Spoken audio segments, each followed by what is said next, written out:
Et je me tourne vers Hélène Frade, comme promis, pour la revue de presse internationale, qu'on va commencer en Islande, où les révélations des Panama Papers viennent donc d'entraîner la démission du chef du gouvernement. Sigmundur David Gunnlaugsson a finalement cédé devant la pression des manifestants qui exigeaient son départ.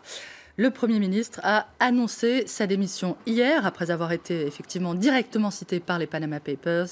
Un départ évoqué, on le voit, à la une du Wall Street Journal et bien sûr de la presse islandaise, alors que le quotidien Fréttablaðið le montre s'adressant aux journalistes après avoir rencontré le président, auquel il a demandé de dissoudre le Parlement, ce qui lui a été refusé. The Iceland Monitor publie une lettre du Premier ministre où celui-ci tente visiblement de sauver la face en expliquant qu'il ne démissionne pas vraiment, mais qu'il se met plutôt en retrait pour un moment. Des explications qui ne vont certainement pas calmer la colère de ses compatriotes qui, après avoir obtenu sa tête, réclament à présent la démission de tout son gouvernement. Alors, en revanche, Hélène, dans ces Panama Papers, il n'y a pas de mise en cause, ou presque en tout cas, de personnalité américaine, et c'est une absence, une quasi-absence, qui continue à susciter pas mal d'interrogations. L'Obs qui rappelle que ce léger détail a été immédiatement utilisé par les détracteurs des Panama Papers pour dénoncer une manip des services américains, une manœuvre pour déstabiliser les ennemis des États-Unis.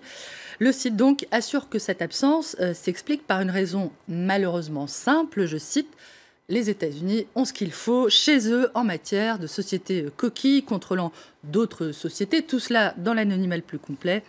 Pas besoin donc, et pour résumer, de recourir au Panama et autres paradis fiscaux, comme en attesterait l'expérience menée par une journaliste du site Fusion qui a contribué outre-Atlantique à l'enquête et à la diffusion des Panama Papers.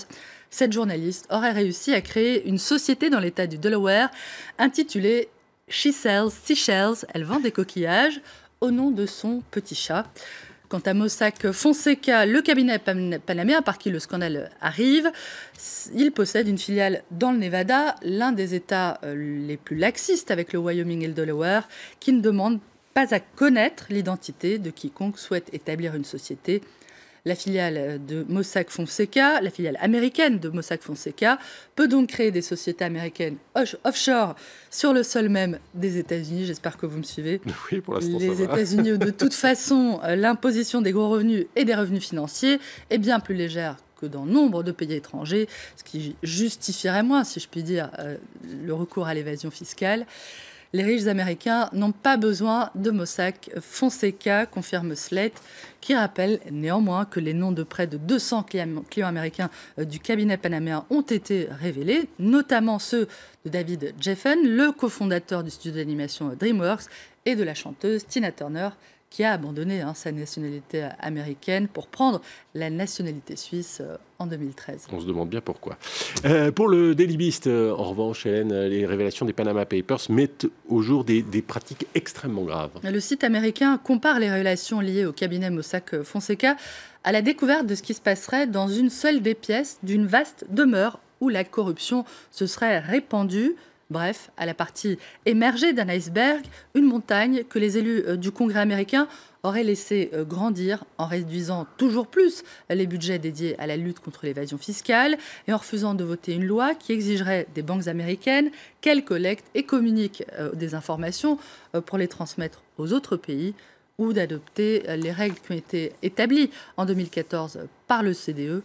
Un iceberg que les élus du Delaware, du Nevada et du Wyoming, on vient de les évoquer, et qui auraient laissé eux aussi grandir en votant des lois qui faciliteraient la tâche aux trafiquants de drogue, aux kleptocrates, aux chefs mafieux et autres escrocs, je cite The Daily Beast, qui rappelle que ce sont ces mêmes lois qui facilitent aussi la tâche des terroristes lorsque ceux-ci cherchent à financer leurs attaques. Fin de citation. Oui, c'est un autre de ces volets des Panama Papers. Merci Hélène Frade, merci pour cette revue de presse internationale. 9h25 ici à Paris. Dans un instant, la météo et puis le nouveau journal, nouvelle demi-heure d'information. Et on reviendra notamment sur la primaire de la nuit aux États-Unis et la victoire des outsiders, Bernie Sanders et Ted Cruz dans le Wisconsin. Un revers pour Donald Trump qui n'est plus tout à fait aussi certain de sa victoire.